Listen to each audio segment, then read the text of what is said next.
నామములో మీకందరికీ శుభములు. ఈ ఉదయకాలమున మరోసారి మనమందరం కూడా దేవుని సన్నిధిలో చేరి ఆయన వాక్యాన్ని ధ్యానించే అవకాశాన్ని దేవుడు మనకి అనుగ్రహించాడు. అందును బట్టి దేవుణ్ణి స్తుతిస్తూ ఉన్నాను.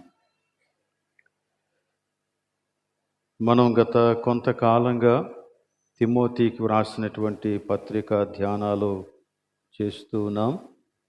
ఈ ధ్యానాల ద్వారా మనకు మేలు కలుగుతుందని నేను విశ్వసిస్తూ ఉన్నాను. మనం ఖచ్చితంగా ఆశీర్వదించబడతాం. దేవుని యొక్క వాక్యము మనకు దీవెన.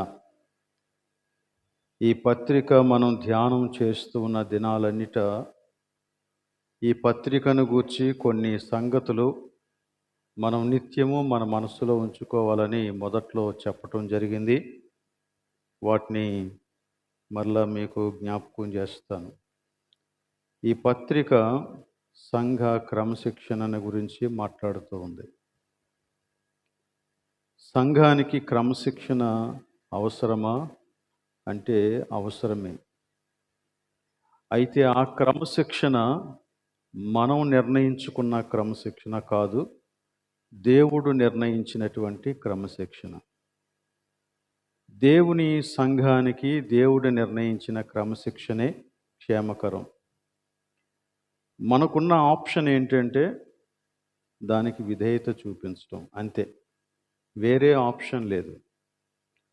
గనక మనము దేవుని యొక్క బిడ్డలమైతే, దేవుని సంఘములోని సభ్యులమైతే, దేవుని యొక్క ఇంటిలో ఆయన కుటుంబ సభ్యులమైతే ఖచ్చితంగా దేవుని యొక్క క్రమశిక్షణను అలవర్చుకోవాలి. అది మనకు క్షేమం. అలానే దేవుని యొక్క నామము మహిమపరచబడటానికి మనము కారణమవుతాం. కాబట్టి అటు రీతిగా దేవుడు ఆశీర్వదించాలని నేను మిమ్మల్ని కోరుతూ ఉన్నాను. ఈరోజు మనం ధ్యానించబోయే విషయం చాలా సునిశ్చితమైంది గనక చాలా జాగ్రత్తగా వినాలి. కొంచెం విని కొంచెం మానిస్తే తప్పు అర్థం చేసుకునే అవకాశం ఉంది. అలా తప్పుగా అర్థం చేసుకుంటే సమస్యలు పరిష్కారం అవటం సంగతి ఎలా ప్రక్కన పెట్టి సమస్యలు ఎక్కువ అయిపోతాయి. కాబట్టి దేవుడు సమస్యలను ఎక్కువ చేయటానికి కాదు కానీ సంఘాన్ని మంచి త్రోవలో నడిపించడానికే ఈ విషయాలన్నీ కూడా వ్రాశాడు. అసలు ఎందుకు దేవుడు ఇంత సున్నితమైన అంశాలను గురించి మాట్లాడాల్సి వచ్చింది అని అడిగితే, ఎఫెసీ పత్రిక 5వ అధ్యాయంలో చాలా చక్కగా చెప్పాడు. 5వ అధ్యాయం 25, 27 వచనాలు కలిపి ఉన్నాయి. అందులో ఆ వచనాన్ని ఒకసారి మనం చూద్దాం. పురుషులారా, మీరును మీ భార్యలను ప్రేమించుడి, తర్వాత అటువలే క్రీస్తు కూడా సంఘమును ప్రేమించి అది కలంకమైనను ముడతయైనను అట్టిది మరి ఏదైనను లేక పరిశుద్ధమైనదిగాను నిర్దోషమైనదిగాను మహిమగల సంఘముగాను ఆయన తన ఎదుట దానిని నిలువబెట్టుకొనవలెనని వాక్యముతో ఉదక స్నానము చేత దానిని పవిత్రపరచి పరిశుద్ధపరచుటకై దాని కొరకు తన్ను తాను అప్పగించుకొనెను. ఇది దేవుని యొక్క ఉద్దేశ్యం. సంఘమును దేవుడు ప్రేమించాడు. సంఘాన్ని దేవుడు ప్రేమించాడు కాబట్టి కలంకం ఉండకూడదంట, ముడత ఉండకూడదంట, అలాంటి మరి ఏదైనా ఉండకూడదంట. ఉండకుండా పరిశుద్ధమైనదిగా ఉండాలంట, నిర్దోషమైనదిగా ఉండాలంట, మహిమగల సంఘముగా ఉండాలంట. అలాంటి సంఘముగా సంఘాన్ని సిద్ధపరిచి తన ఎదుట నిలబెట్టుకోవాలనే ఉద్దేశంతో తన ప్రాణాన్ని అప్పగించాడు. వాక్యముతో ఉదక స్నానం చేయిస్తున్నాడు అని ఇక్కడ చెప్పాడు. కనుక దేవునికి ఉన్నటువంటి ఉద్దేశ్యానుసారంగా దేవుడు సంఘంలో పనిచేస్తాడు. అందుచేత దేవుడు ఏ విషయాన్ని కూడా నిర్లక్ష్యం చేయలేదు. ఏ విషయాన్ని గురించైనా ఒకవేళ మాట్లాడితే సంఘం నొచ్చుకుంటుందేమో అనుకోలేదు. అలా కాకుండా సంఘము తన ఎదుట పరిశుద్ధమైనదిగా, నిర్దోషమైనదిగా ఉండాలనే ఉద్దేశంతో తాను ప్రతి విషయాన్ని, ప్రతి చిన్న విషయాన్ని, అది ఎంత సున్నితమైనటువంటి విషయమైనా దాని అంతటిని గురించి మాట్లాడాడు. కాబట్టి ఈ రోజున మనం ఈ విషయాలను ధ్యానం చేస్తూ ఉన్నప్పుడు దేవుని ఉద్దేశం మన మనసులో పెట్టుకోవాలి. సంఘము అని అనగానే ఆయనకి ఈ బిల్డింగ్ కన్సర్న్ కాదు. సంఘము అంటే నువ్వు, నేను ఆయన యొక్క దృష్టిలో ఉన్నాం. ఆయన మనల్ని దృష్టిస్తున్నాడు. మన కోసమే అన్నిటినీ ఆశీర్వదిస్తాడు. ఆయన మన కోసమే అన్ని కార్యాలు చేస్తాడు. కాబట్టి మనల్ని దృష్టించి మనలోనే ఈ కార్యం చేయటానికి ఆయన ఇష్టపడి ఈ విషయాలన్నీ కూడా మాట్లాడుతూ ఉన్నాడు. కనుక ఈ సున్నితమైనటువంటి సంగతులను కూడా జాగ్రత్తగా ధ్యానించాలని నేను కోరుతూ ఉన్నాను. ఈ నాయకత్వ లక్షణాలను గూర్చినటువంటి విషయాన్ని మనం 5 భాగాలుగా విభజించాం. అందులో మొదటి భాగంలో విశ్వాస జీవితానికి సంబంధించినటువంటి లక్షణాలు ధ్యానం చేశాం. అందులో 4 లక్షణాలు ధ్యానం చేశాం. అలానే రెండవ భాగంలో వ్యక్తిత్వాన్ని గూర్చినటువంటి లక్షణాలను ధ్యానం చేశాం. అందులో 7 లక్షణాలు ధ్యానం చేస్తాం. ఈ రోజున మరొక విభాగంలోని సంగతులను ధ్యానం చేయబోతూ ఉన్నాం. అదేంటంటే వైవాహిక జీవితమునకు సంబంధించిన లక్షణాలు.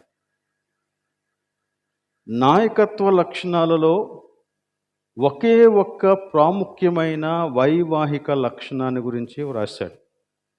తిమోతికి వ్రాసినటువంటి పత్రికలో ఆ సంగతిని ఒకసారి మనం చూద్దాం.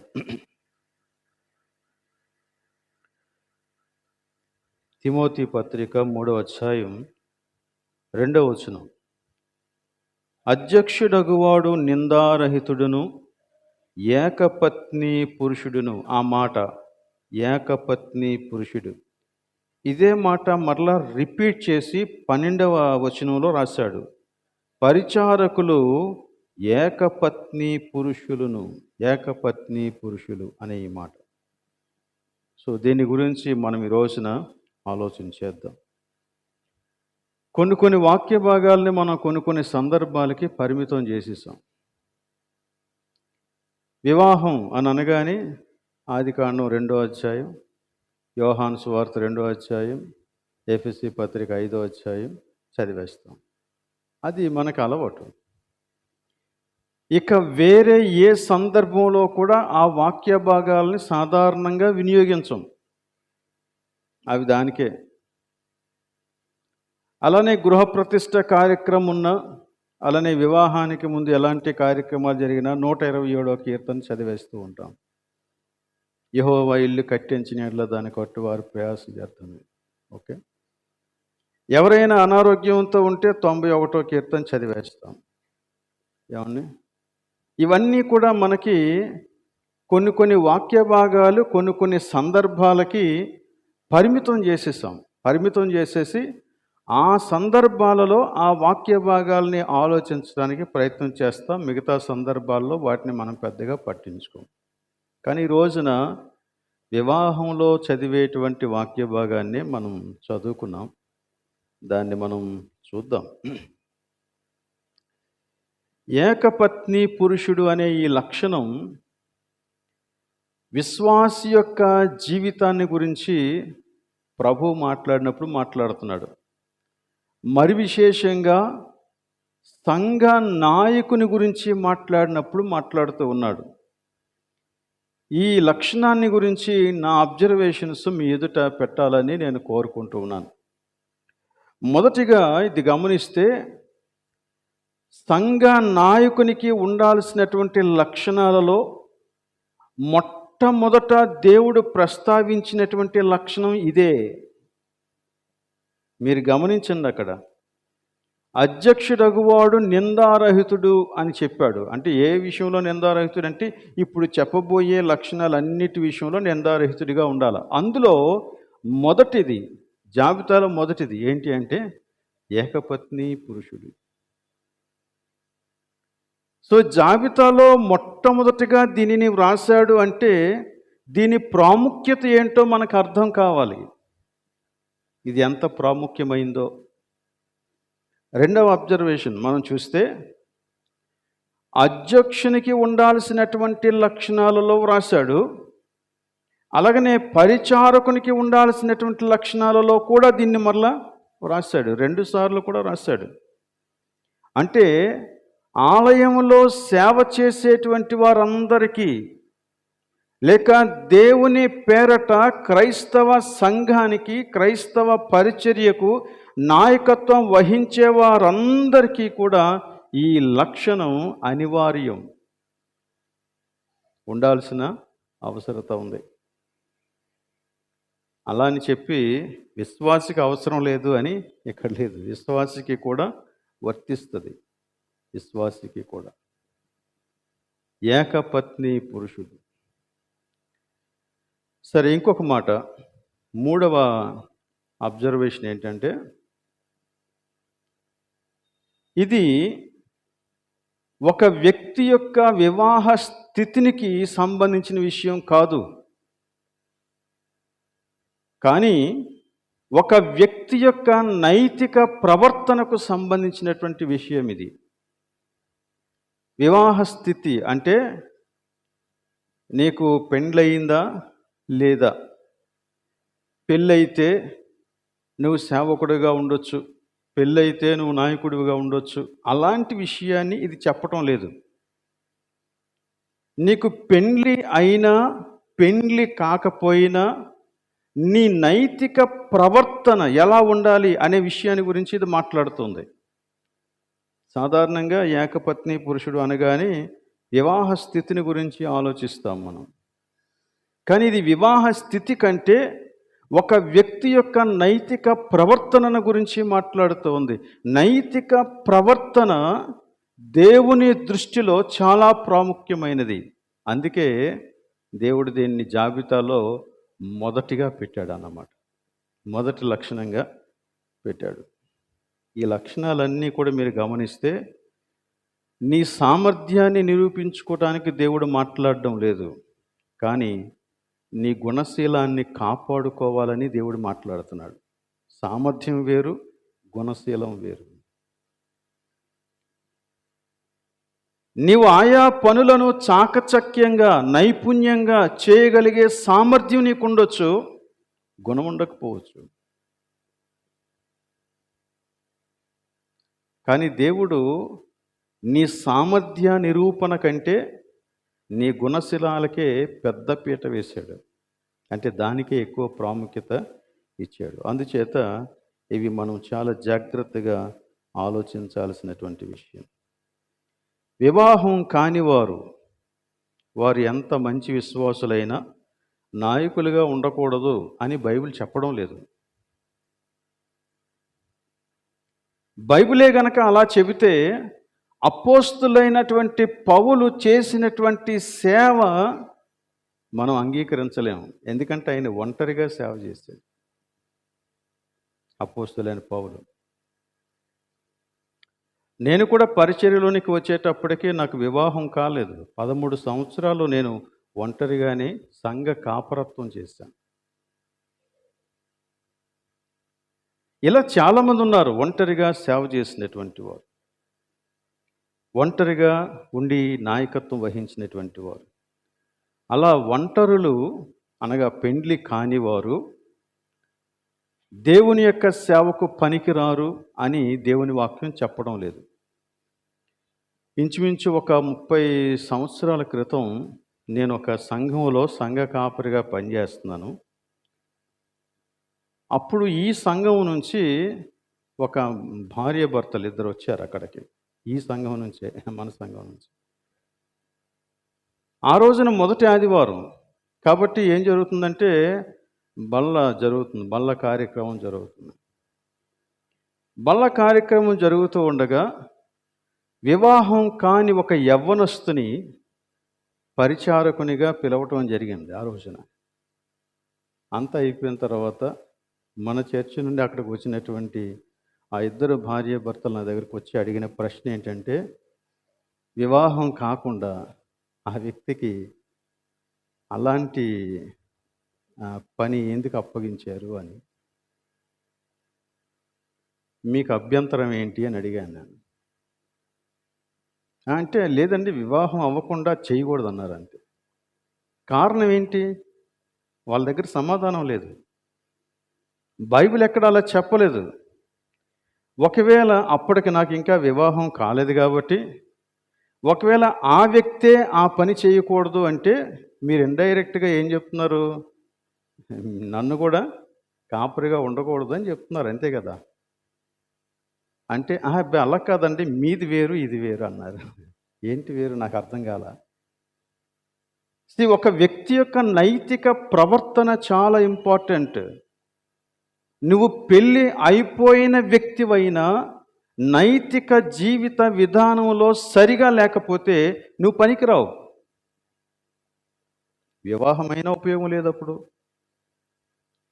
అలాగనే వివాహం కాని వారందరూ కూడా నైతిక ప్రవర్తన విషయంలో పనికిరాని వారు అర్హులు కాదు అని చెప్పటానికి కూడా లేదు.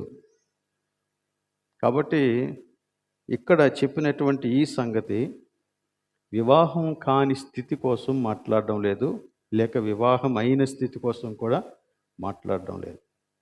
అయితే వివాహం కాని వారికి, అఫ్కోర్స్ వివాహం అయిన వారికి కూడా వస్తాయి, శోధనలు వస్తాయి, రాక తప్పవు. దేవుని మహాకృపను బట్టి మనం కాపాడబడతాం. ఓకే. ఇంకొక అపోహ ఏంటంటే, ఒక్కసారి మాత్రమే వివాహమైన వారు సేవలో ఉండొచ్చు, రెండో పెళ్లి చేసుకున్నవారు ఉండకూడదు. బైబిల్ అలా చెప్పట్లే.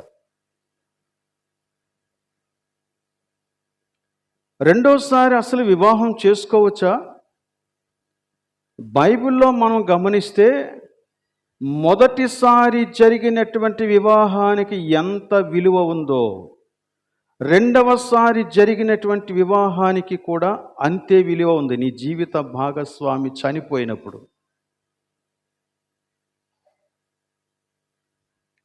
ఒక వ్యక్తి తన యొక్క జీవిత భాగస్వామిని కోల్పోయిన తర్వాత, లేక దేవుడు చెప్పినటువంటి పరిస్థితుల మధ్య వారికి విడాకులు జరిగిన తరువాత, దేవుడు చెప్పిన పరిస్థితుల మధ్య, ఈ విడాకులను గురించి నా సబ్జెక్టు కాదు కాబట్టి ఈ రోజున నేను దాన్ని పూర్తిగా వివరించను. కానీ విడాకులకు కొన్ని పరిస్థితుల మధ్య దేవుడు అవకాశం ఇచ్చాడు. వాటిని మనం చూడాలి తర్వాత ఎప్పుడైనా. అలా దేవుడు అనుమతించినటువంటి పరిస్థితుల మధ్య విడాకులు పొందినటువంటి వారు ఒకవేళ రెండవసారి పెళ్లి చేసుకుంటే ఆ పెండ్లికి కూడా దేవుడు సమానమైనటువంటి గౌరవాన్ని ఇస్తున్నాడు. బైబిల్ ఎక్కడ దాన్ని తృణీకరించలేదు. బైబిల్ చాలా క్లియర్గా వివాహం చేసుకోండి అని చెప్తుంది.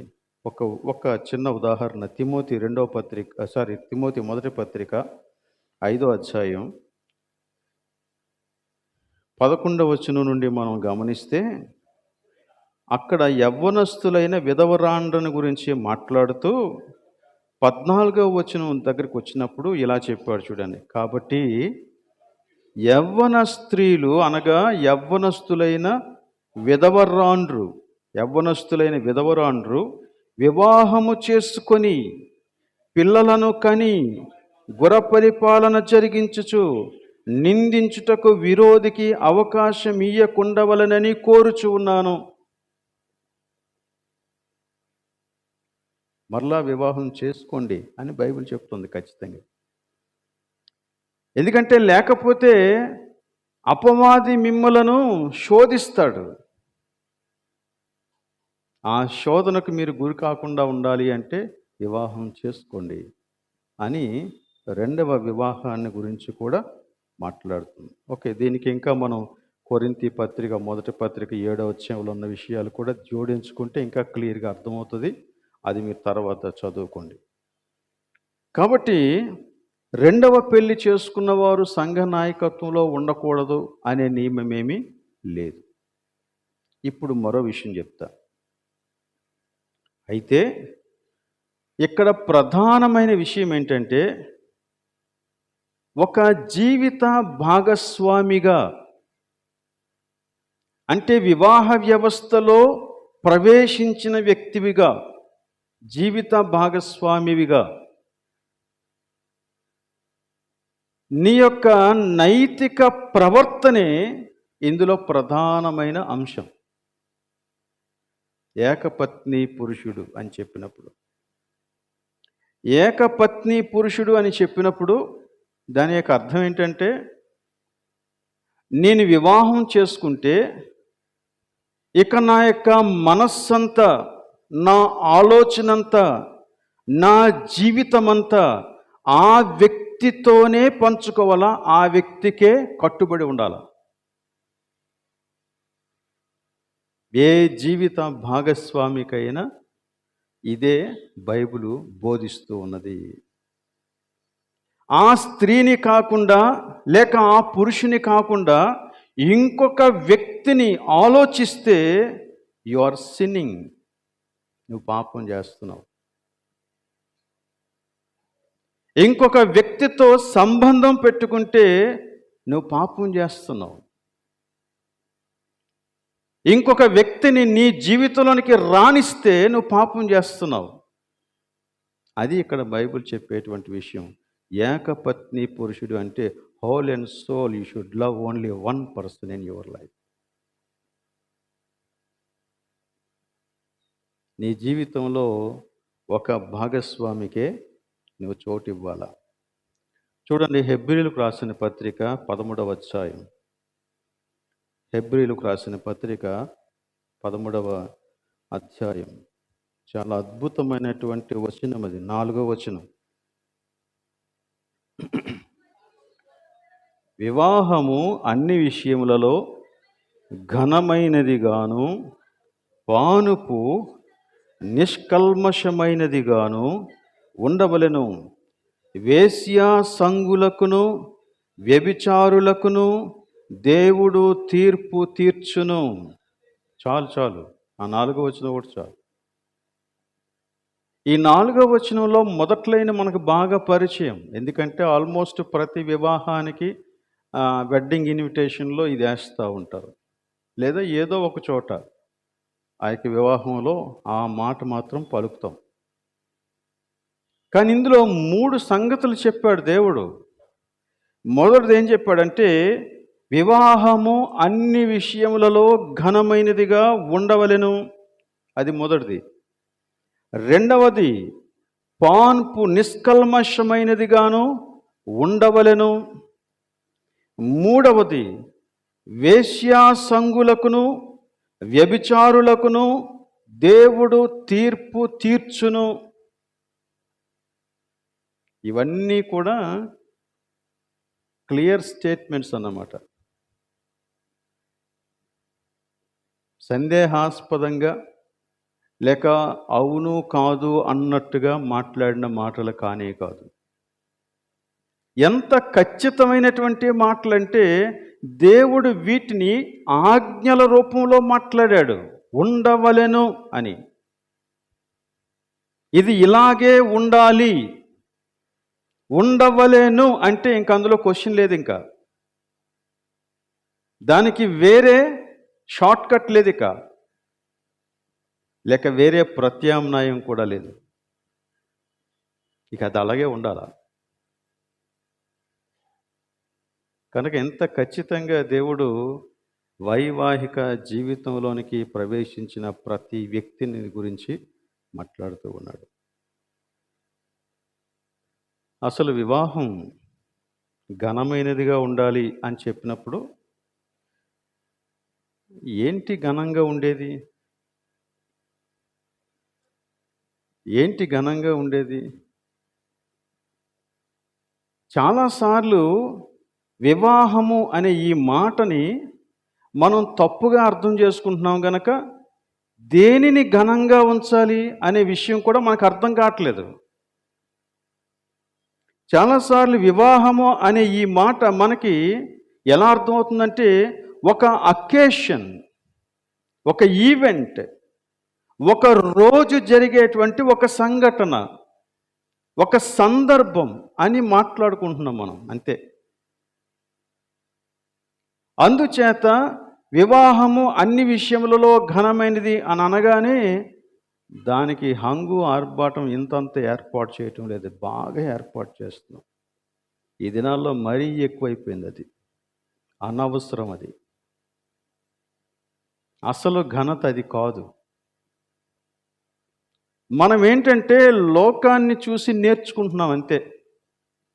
లోక యొక్క పోకడను మనం అలవర్చుకోవటానికి ప్రయత్నం చేస్తున్నాం. మనం ఎంత స్థాయికి ఎదిగిపోతున్నామంటే వివాహాలలో వాక్యాన్ని కూడా చాలా సింపుల్గా పక్కకు తోసేసి మన వైభవాలకే పెద్దపీట వేస్తున్నాం. ఎందుకంటే మనకి వివాహం అర్థం కాలేదు. ఆ రోజున కెమెరామ్యాన్లకి, ఫోటోలకి ఎంత అంటే ఎంత ప్రాముఖ్యతనిస్తారో. పాస్టర్ గారు మీరు కొంచెం పక్కకి వెళ్ళండి సార్. అసలు మనల్ని నడవనివ్వరు, ప్రార్థన చేయనివ్వరు, ఏం చేయనివ్వరు అంతే. వాళ్ళు లీడ్ చేస్తారు. వెడ్డింగ్ కార్డులో వివాహకర్త వేరు, ప్రసంగికులు వేరు, నడిపించేవారు వేరు, వీళ్ళందరి పేర్లు ఉంటాయి. కానీ లీడ్ చేసేది మాత్రం వాళ్ళు కాదు. మిగతా వాళ్ళు ఎలా చెప్తే వీళ్ళు అలా నడుచుకోవాలంతే. ఎందుకంటే వివాహం గురించి మనకి ఇంకా సరిగా అర్థం కాలేదు. మనం లోకానుసారంగా వెళ్ళిపోతున్నాం అంతే. వివాహము అనే ఈ మాట ఏదో ఒక 2-3 గంటలు జరిగేటువంటి సన్నివేశాన్ని గురించి మాట్లాడడం లేదు, కానీ ఇది ఒక జీవితకాల సంబంధాన్ని గురించి మాట్లాడుతుంది. అది మనం ఇప్పుడు మర్చిపోకూడదు. సో దేనికి ఘనత రావాలి? దేనికి ఘనత రావాలంటే వైవాహిక జీవితానికి ఘనత రావాలి. వైవాహిక జీవితం అంటే ఒకరోజు చేసే ఆడంబరం సరిపోదు. దీనికి ఒక జీవిత కాలం దీనిని కాపాడాల్సిన బాధ్యత నీ మీద ఉంది. ఒక జీవిత కాలం దీనిని కాపాడాల్సిన బాధ్యత దీని మీద ఉంది. ఒక జీవిత కాలం కాపాడాలి. సో ఎప్పుడు ఘనత అంటే వైవాహిక జీవితాన్ని దేవుడు నిర్దేశించిన ప్రకారంగా జీవితమంతా జీవించినప్పుడు ఘనత. ప్రతిరోజు ఘనపరచాల. ఇది ఎంత ప్రాముఖ్యమైనదంటే మిగతావన్నీ వెనక్కి వెళ్ళిపోవాలా. నీ వైవాహిక జీవితాన్ని కాపాడుకోవడానికి నువ్వు మొట్టమొదట ప్రయత్నించాలా. అది నీ మొదటి బాధ్యత.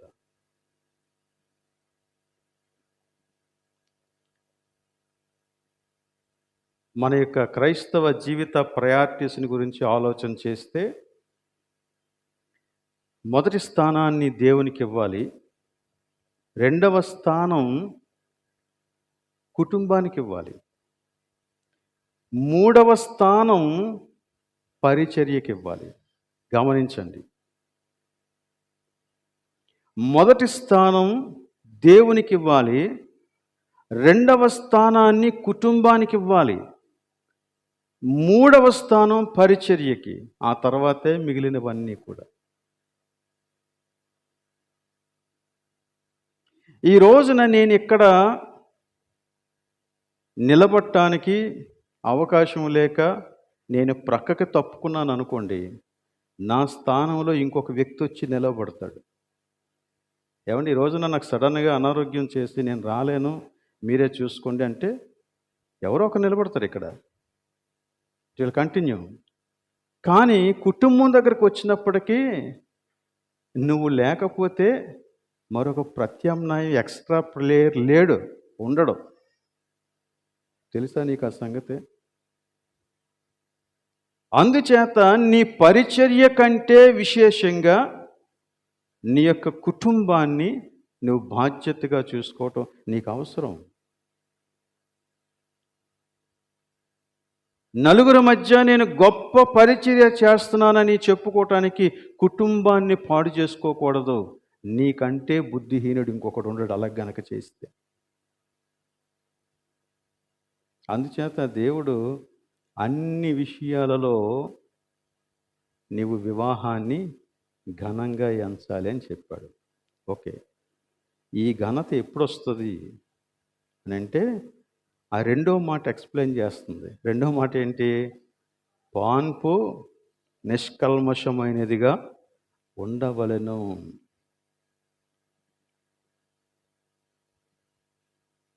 నీ జీవిత భాగస్వామితో కాకుండా నువ్వెంకెవరితో జీవితాన్ని పంచుకున్నా ఈ రెండవది నువ్వు మీరినట్టే లెక్క. రెండవది నువ్వు మీరితే వివాహాన్ని ఘనహీనమైనదిగా ఎంచినట్టే లెక్క. వివాహాన్ని అగౌరవపరిచేవారు ఎవరు అంటే వివాహాన్ని గురించి దాని యొక్క శ్రేష్టతను గురించి తక్కువగా చూసి చులకనగా చూసి దేవుడు నియమించినటువంటి ఆ యొక్క నియమాలన్నిటినీ మీరిపోయి వివాహేతర సంబంధాలలోనికి ప్రవేశించేవాడే దీనిని నీచమైనదిగా చూసినటువంటి వాడు. అంతేగాని వివాహం రోజున వివాహాన్ని గురించి గొప్ప గొప్ప విషయాలన్నీ మాట్లాడేసిన వాడు వివాహాన్ని ఘనమైనదిగా ఎంచాడు అనటానికి లేదు. అది నీ జీవితం నిరూపిస్తుంది. అది నీ జీవితం నిరూపిస్తుంది. కనుక మన యొక్క జీవితంలో ఈ విషయాన్ని గురించి చాలా ఆలోచించాలి. ఒక వ్యక్తి రక్షింపబడక పూర్వము బహుశా ఇలాంటి అనైతిక సంబంధాలను కలిగి ఉంటే ఉండొచ్చు, అది రక్షింపబడక పూర్వం. కానీ రక్షించబడిన తరువాత అటువంటి సంబంధాలకు మరలా నువ్వు దిగజారకూడదు. ఎందుకంటే నువ్వు దేవునికి చెందినవాడవు. క్రైస్తవ వివాహాన్ని పరిశుద్ధ వివాహము అని చెప్తాం మనం. పరిశుద్ధ వివాహం. పరిశుద్ధ వివాహం ఎలాగవుతుంది? అది పరిశుద్ధ వివాహం. అది పరిశుద్ధ వివాహం ఎలా అవుతుంది? దాన్ని ఖచ్చితంగా మాట పలుకుతాం, ఇది పరిశుద్ధ వివాహం అని. ఈ పరిశుద్ధ వివాహం అనేది ఎలా అవుతుందంటే నీవు నీ భార్యకు కట్టుబడి ఉన్నప్పుడు, అలాగనే నీ భర్తకు నువ్వు కట్టుబడి ఉన్నప్పుడు అది పరిశుద్ధ వివాహం. దాన్ని మించినటువంటి స్థితి పరిశుద్ధమైనది కాదు. గనుక వివాహాన్ని ఘనపరచుట ఎట్లు? వివాహాన్ని ఘనపరచుట ఎట్లు అంటే నా జీవిత భాగస్వామి నుండి నేను నా మనస్సుని తప్పిస్తే అది ఘనహీనమైనదిగా ఎంచినట్టు, నేను నా జీవిత భాగస్వామితోనే ఉంటే అది ఘనమైనదిగా నేను ఎంచినట్టు. అది దేవుడు నియమించింది. దేవుడు నియమించింది. కోర్టులు, చట్టాలు, తీర్పులు ఎన్నైనా చెప్పవచ్చు. ఈ రోజున ఇద్దరు అంగీకరిస్తే వారు వివాహమైన వారైనా పర్వాలేదు, వారు ఏదైనా చెయ్యొచ్చు అని తీర్పు ఉంది. వాళ్ళు తీర్పు అలా చెప్పారు కాబట్టి దానిని దేవుడు అంగీకరిస్తాడు అనుకుంటే పొరపాటు. లోకమంతా అలాగనే నడుస్తూ ఉంది కాబట్టి అదే కరెక్ట్ అనుకుంటే పొరపాటు. దేవుడు నిర్ణయించిందే పరిశుద్ధమైంది. సో అందుచేత ఇక్కడ వివాహము అన్ని విషయములలో ఘనమైనది అని చెప్పినప్పుడు ఖచ్చితంగా వివాహేతర సంబంధాలు కూడదు అని చెప్తున్నాడు. అది ఏదైనా సరే. అందుకే మూడో స్టేట్మెంట్ ఏం చెప్పాడు? వేశ్యాసంగులకును వ్యభిచారులకును దేవుడు తీర్పు తీర్చును. ఒకవేళ మీరిపోతే వాడు శిక్ష తప్పించుకొనడు. వాడు శిక్ష తప్పించుకొనడు. సో వేశ్యాసంగులకును వ్యభిచారులకును దేవుడు తీర్పు తీర్చు. ఇది ఎంత ఉన్నతమైంది, దాన్ని మీరితే అంత భయంకరమైంది. కాబట్టి వివాహాన్ని కాపాడుకోవడం ఘనత. వివాహాన్ని కాపాడుకోవడం ఘనత. పురుషులారా, మీ భార్యలను ప్రేమించండి, వారితోనే ఉండండి. స్త్రీలారా, మీ భర్తలకు లోబడి ఉండండి, వారితోనే ఉండండి. ఇది బైబిల్ చెబుతున్న ఘనత. ఈ ఘనతను మనం తగ్గించకూడదు. ఈ ఘనతను తగ్గించకూడదు. కుటుంబంలో అపనమ్మకత్వం ఉండకూడదు. అది దీని గురించి చెప్పే విషయం. నమ్మకంగా ఉండు. నీ జీవిత భాగస్వామికి నమ్మకంగా ఉండు. ఏకపత్ని పురుషుడు అంటే అదే అర్థం. నీ జీవితంలో నీ జీవిత భాగస్వామికి నువ్వు నమ్మకంగా ఉండు. ఒకవేళ అపనమ్మకం వస్తే ఏం జరుగుతుంది? ఏమో జరుగుతుందంటే కుటుంబంలో అపనమ్మకం అంటే జీవిత భాగస్వామిని మోసం చేస్తే, లేక జీవిత భాగస్వామిని దాటి వేరే సంబంధాలు పెట్టుకుంటే, వేరే వ్యక్తులతో నువ్వు కలిస్తే ఏం జరుగుతుందంటే, ద ఫస్ట్ థింగ్, నీ కుటుంబంలో ప్రశాంతత పోతుంది. మీరు ప్రశాంతంగా ఉండలేరు. రెండవది, మానసికంగా కృంగిబాటు కలుగుతుంది. చాలా విపరీతమైన భావోద్రేకాలకు గురైపోతారు ఇద్దరు కూడా. మూడవది, మీ సంభాషణలో నాణ్యత తగ్గిపోతుంది. అందులో ప్రేమ ఉండదు, గౌరవం ఉండదు. మాట్లాడుకుంటాం, కానీ ఆ మాటల తీరు చాలా చండాలంగా ఉంటుంది. ఒకరిని ఒకరు సహించలేరు. ఒకరితో ఒకరు మాట్లాడినప్పుడు ఆ మాటలలో చాలా విపరీతమైనటువంటి అసహ్యం ఉంటుంది. సంభాషణల తీరు మారిపోద్ది. ఇంకొక భయంకరమైన విషయం ఏంటంటే, పిల్లలకు తల్లిదండ్రుల మీద గౌరవం ఉండదు, పోతుంది. తల్లిదండ్రులను చాలా చీప్గా చూస్తారు వాళ్ళు. అంతేకాదు, మీ ఇద్దరి మధ్య వారు గేమ్స్ ఆడతారు తెలుసా? పిల్లలు మీరు గనక గొడవలు ఆడుకుంటే మీ ఇద్దరి మధ్య గేమ్స్ ఆడేస్తారు. వారి యొక్క ఆలోచనలు, వారి యొక్క ప్రణాళికలు నెరవేర్చుకోవటానికి మీ ఇద్దరి మధ్య ఉన్నటువంటి ఈ గ్యాప్ వాళ్ళకి బాగా ఉపయోగపడుతుంది. సో మీ పిల్లలకి మీరు శాపాన్ని కొని తెచ్చి పెడతారు. అంతేకాదు, మనల్ని చూసినటువంటి మన పిల్లలు తప్పుడు నిర్ణయాలు చేస్తారు. ఫ్యామిలీ అంటే ఇదా? భార్యాభర్తలు అంటే ఇలా ఉంటారా? ఆ ప్రేమను, ఆప్యాయతను, ఆ బాధ్యతను చూడలేరు. కాబట్టి they take a different nasty decisions. చాలా భయంకరమైన నిర్ణయాలు, తప్పుడు నిర్ణయాలు చేస్తారు. అంతేకాదు, మన చుట్టుప్రక్కల ఉండేవారికి మనం ఒక హేళనగా అయిపోతాం. హేళన. మనల్ని చూసి హేళనగా మాట్లాడుకుంటారు, మనల్ని చూసి నీచంగా మాట్లాడుకుంటారు. అసలు మనం ఏ స్థాయిలో ఉండాల్సినటువంటి వారం? లోకానికి నేర్పించాల్సిన స్థాయిలో ఉండాల్సినటువంటి వారం ఎంత స్థితికి దిగజారిపోతున్నామో గమనించండి. తప్పుడు సంబంధాలు మనల్ని నిలువున ముంచేస్తాయి.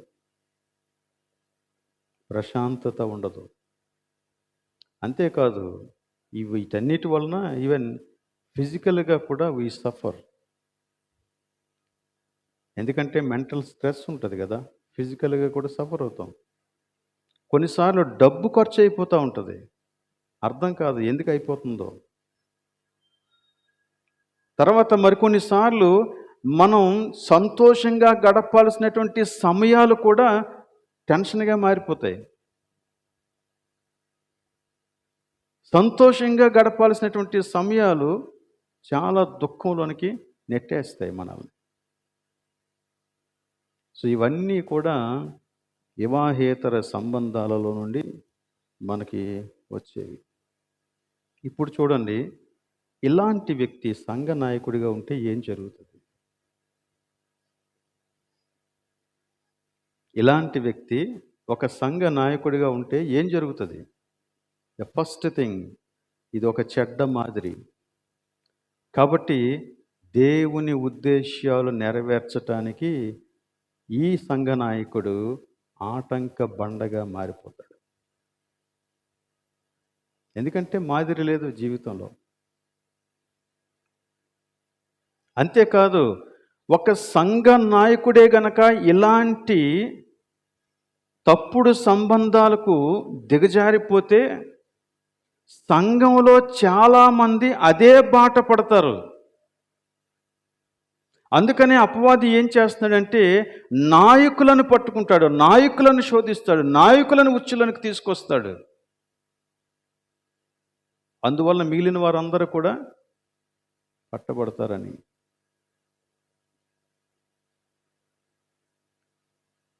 ఒకానొక ఆర్గనైజేషన్ చీఫ్, క్రైస్తవ సంస్థ యొక్క నాయకుడు ఇలాంటి ఒక పాపంలో పట్టబడినప్పుడు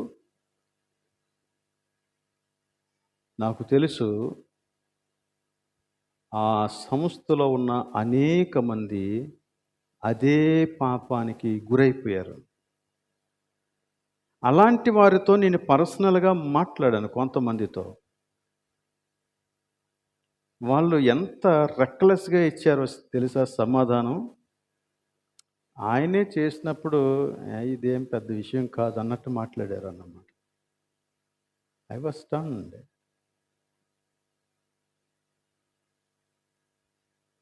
ఆయనే చేస్తే దేవుడు ఆ వ్యక్తిని డీల్ చేస్తాడు. He deals with me, he deals with you. ప్రతి వ్యక్తితోని ఆయన డీల్ చేస్తాడు. కానీ అలాంటి ఒక చెడ్డ మాదిరి ఎంతమందిని పాడు చేస్తుందో చూడండి. చాలామందిని పాడు చేస్తుంది. దావీదు పాపం చేస్తున్నప్పుడు దావీదు నేనే పాపం చేశాను అనుకున్నాడు. కానీ తన తర్వాత వచ్చినటువంటి తరం ఎలాంటి పరిస్థితికి దిగజారిపోయిందో చూడండి. దేవుడు కూడా దావీదుతో ఏమంటాడంటే నువ్వు శత్రువులు ఎదుట నాకు అవమానం తీసుకొచ్చావు అంటాడు దావీదుతో దేవుడు. నా శత్రువు ఎదుట నా నామానికి అవమానం తీసుకొచ్చావు. కాబట్టి సంఘ నాయకుడు పడిపోతే చాలామంది పడిపోతారు. తర్వాత ఇలాంటి వ్యక్తి సంఘ నాయకుడు అయినప్పుడు మూడవది, ఎవ్వరిని నియంత్రించలేడు, అదుపు చేయలేడు. ఎవ్వరికి బుద్ధి చెప్పలేడు, సరిచేయలేడు. కారణం ఏంటి? ఎవడు వినడు. చెప్పడం చెప్పొచ్చు కానీ వినడు. ఎందుకంటే నువ్వు చెప్పేదానికంటే గట్టిగా నీ బ్రతుకు మాట్లాడుతుంది. అందుచేత నువ్వెంత చెబితే మాత్రం ఉపయోగం ఏంటి? ఎవడు వినదాన్ని. కొన్నిసార్లు నీ ముందు చేతులు కట్టుకొని వినయంగా నిలబడి వింటున్నట్టుగా నటించవచ్చు. కానీ వెనకాలకి వెళ్ళిన తర్వాత ఏం మాట్లాడతాడో తెలుసా? ఎలా ప్రవర్తిస్తాడో తెలుసా? అది ఆ వ్యక్తి యొక్క పోకడని నువ్వు సరిపెట్టుకోవద్దు. నేను ఆ పోకడకు కారణమని తెలుసుకోవాలి. నా ప్రవర్తన, ఒక నాయకునిగా నా ప్రవర్తన అవతల వ్యక్తి ఆ విధంగా బిహేవ్ చేయటానికి కారణమైంది.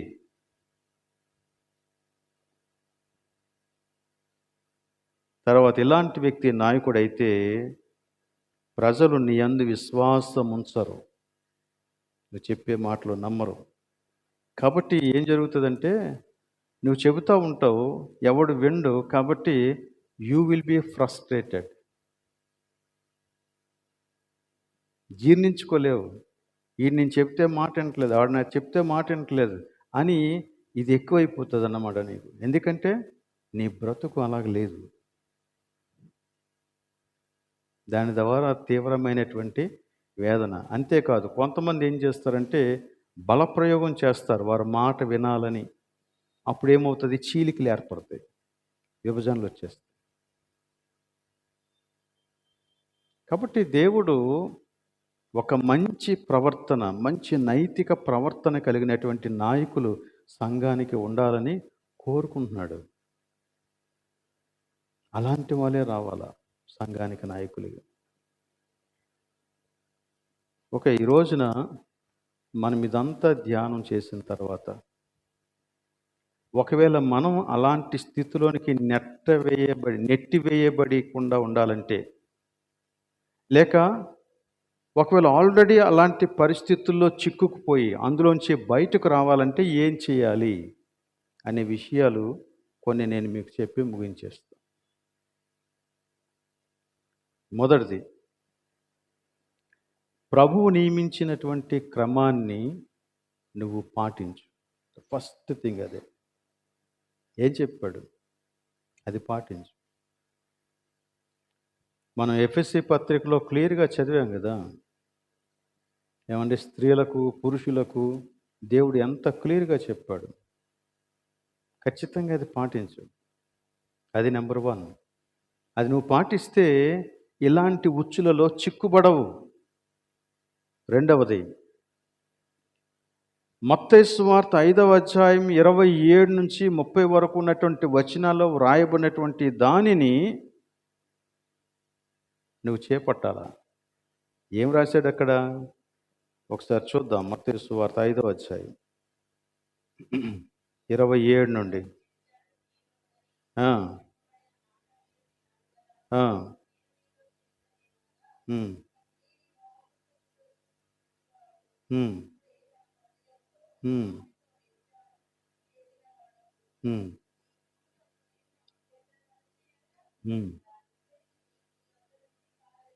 ఒక్క నిమిషం, నేను మళ్ళీ చదువుతాను, అందరికీ వినపడుతుంది.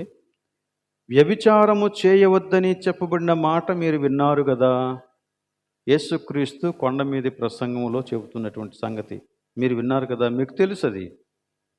అయితే నేను మీతో చెప్పే మాట జాగ్రత్తగా వినండి. ఏంటి ఆ మాట? ఒక స్త్రీని మోహపు చూపుతో చూచు ప్రతివాడు అప్పుడే తన హృదయమందు ఆమెతో వ్యభిచారము చేసిన వాడు అగును.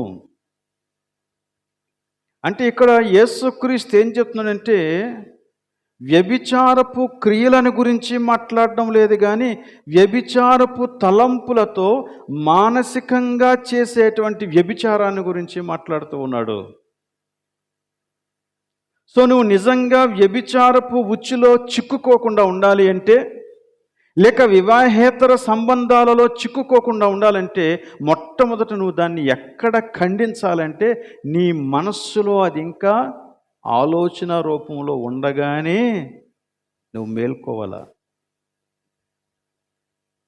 మేల్కొని ప్రభు ఎదుట పశ్చాత్తాపపడాలి.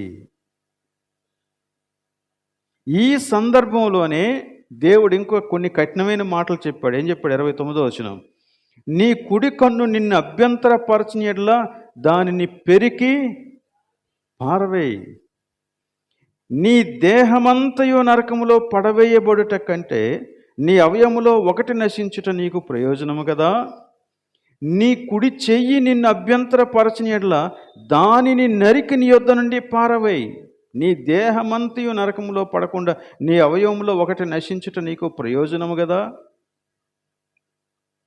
ఇంత కఠినమైన మాటలు దేని గురించి చెప్పాడంటే వివాహేతర సంబంధాలను గురించి చెప్పాడు. నీ కన్ను కానీ నీ చెయ్యి కానీ ఈ విషయంలో నీకు అభ్యంతరం కాకుండానట్లు నువ్వు జాగ్రత్తగా చూసుకో. ఏకపత్ని పురుషుడుగా ఉండడం అంటే అది నాకు ఒక స్త్రీతోనే వివాహం అయిందండి అని చెప్పినంతతో సరిపోదు. నీ మనస్సులోని ప్రతి ఆలోచన ఆ లెక్కలోనికి వస్తుంది. That's where you need to repent.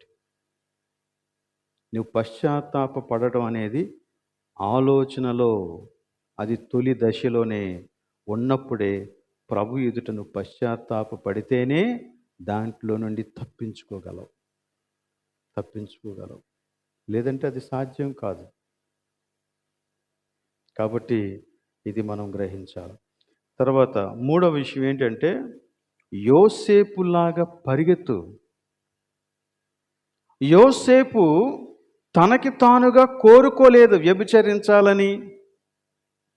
తన మట్టుకు తాను పరిశుద్ధుడు అయినప్పటికీ కూడా నీకు శోధన వస్తుంది. నువ్వు ఎంత మంచిగా బ్రతకాలనుకున్నా నీకు శోధన వస్తుంది. అప్పుడు నువ్వేం చేయగలవంటే యోసేపు లాంటి వ్యక్తివైతే పరిగెడతావు. తప్పించుకొని పరిగెడతావు.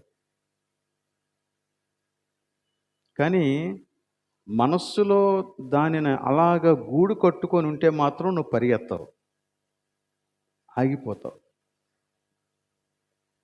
కానీ మనస్సులో దాన్ని తొలగించుకోగలిగితే పరిగెడతావు. యోసేపుకి అదే పరిగెత్తడానికి కారణమైంది. పరిగెత్తినందువలన యోసేపుకి దొరికిందేంటి? చెరసాల. నీతిగా జీవించినందుకు శ్రమ, నీతిగా జీవించినందుకు చెరసాల, వ్యభిచరించనందుకు శిక్ష. ఓకే, కానీ ఈ శ్రమను భరించటానికి మనం ఇష్టపడాలా? ఈ నింద భరించటానికి ఇష్టపడాలా? ఎందుకంటే ఇది నీకు నీ దేవునికి మధ్యనున్న విషయం. ప్రజలకు అర్థం కాదు. కాబట్టి యోసేపులాగా పరిగెత్తేటువంటి మనస్తత్వం నీకు రావాలి అంటే దేవునితో నీకు ఉండాల్సిన సంబంధం అది. అందుకే యోసేపు ఆ మాట అనగలడు, ఎంత ఘోరమైన పాపం నా దేవుని ఎదుట నేను ఎలా చేయగలను? అదే చెప్పాడు అన్నమాట. ఓకే, నాలుగోది, ఒకవేళ ఇప్పటికే అటువంటి సంబంధంలో నీవు ఉంటే చేయవలసిందేంటి? తక్షణమే విడిచిపెట్టడం, అంతే. వేరే ఆలోచన ఉండకూడదు. ఇక ఎందుకు జరిగిందో జరిగిపోయింది. ఒకవేళ ఇప్పటికే నీవు అలాంటి సంబంధంలో ఉంటే నువ్వు చేయవలసినటువంటి ఫస్ట్ థింగ్ ఏంటంటే తక్షణమే విడిచిపెట్టడం. వదిలే, ఇక దాన్ని మరలా నీ జీవితంలో ఉండనివ్వద్దు. తర్వాత ఐదవది, పీడీటీ యాక్ట్ పాటించాలి.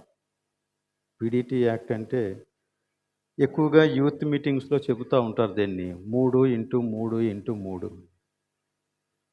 అది యూత్కే కాదండి, అందరికీ అవసరమేనండి. అది యూత్కే కాదు, అందరికీ అవసరమే. ఏంటి 3x3 3x3 అంటే దాన్ని నేనేమన్నానంటే పీడీటీ యాక్ట్ అని అన్నాను. పీడీటీ యాక్ట్ అంటే అర్థం ఏంటి? 3 persons, 3 feet distance, 3 minutes time. నువ్వు ఆపోజిట్ సెక్స్తో మాట్లాడుతూ ఉన్నప్పుడు లేక మాట్లాడాల్సి వచ్చినప్పుడు కనీసం 3 వ్యక్తులు ఉండేలాగా చూసుకో. మీ ఇద్దరు మాట్లాడొద్దు. ముగ్గురు ముగ్గురు ఉండండి. కనీసం ముగ్గురు. రెండవదేంటంటే దగ్గరకెళ్ళిపోవద్దు. కనీసం 3 ఫీట్ డిస్టెన్స్ పాటించు అంటున్నాడు. మూడోదేంటంటే 3 నిమిషాల కంటే ఎక్కువ మాట్లాడొద్దు. Don't don't go beyond. ఇదందరూ పాటించాల్సిందే. యవనస్తులు మాత్రమే కాదు, అందరూ పాటించాలి. పాటిస్తే చాలా వరకు వీటిని మనం నియంత్రిస్తాం. మనం ఏమనుకుంటామంటే నేను అలాంటోడిని కాదనుకుంటాం. అదే మన పొరపాటు.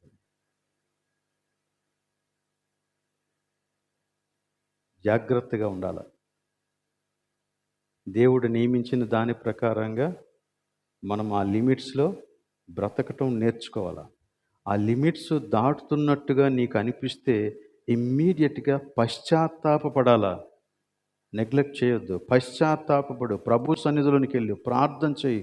ప్రభువా, నా ఫీలింగ్స్ ఇలా ఉన్నాయి, నా ఆలోచనలు ఎలా ఉన్నాయి, నాకు ఎదురవుతున్నటువంటి సమస్యలు ఎలా ఉన్నాయి, శోధనలు ఎలా ఉన్నాయి, తండ్రి నన్ను క్షమించు, నన్ను బలపరచు, వాటి నుంచి నేను జయించాలి, విడిపించబడాలా అని ప్రభు సన్నిధిలో ప్రార్థన చేయి.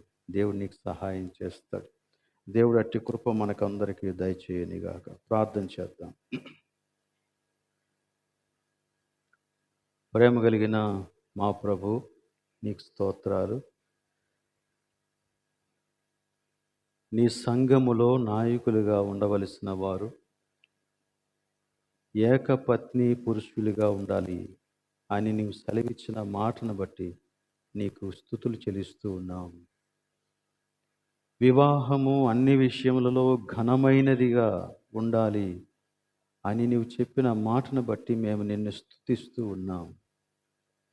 ప్రభువా, ఆ ప్రకారంగా మా జీవితం అంతటా మేము వివాహాన్ని ఘనపరుస్తూ మా కుటుంబంలోనూ, మా పిల్లలకు, మా ఇరుగు పొరుగు వారికి, నీవు మమ్మను ఉంచిన ఈ సంఘములోను దీవెనకరంగా ఉండగలిగే స్థితి మాకు కలుగు చేయమని ప్రార్థన చేస్తూ ఉన్నాం.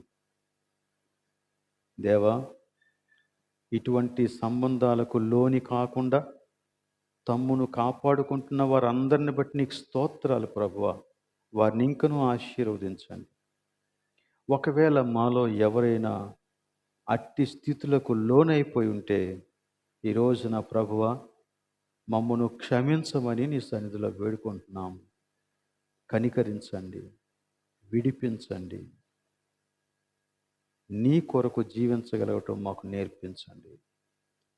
అపవాదికి నిరంతర అపజయం కలుగునట్లు మమ్మను బలపరచుమని ఈ ప్రార్థన మా ప్రభువును రక్షకుడైన యేసు నామములో అడుగుచూ ఉన్నాం తండ్రి. ఆమేన్.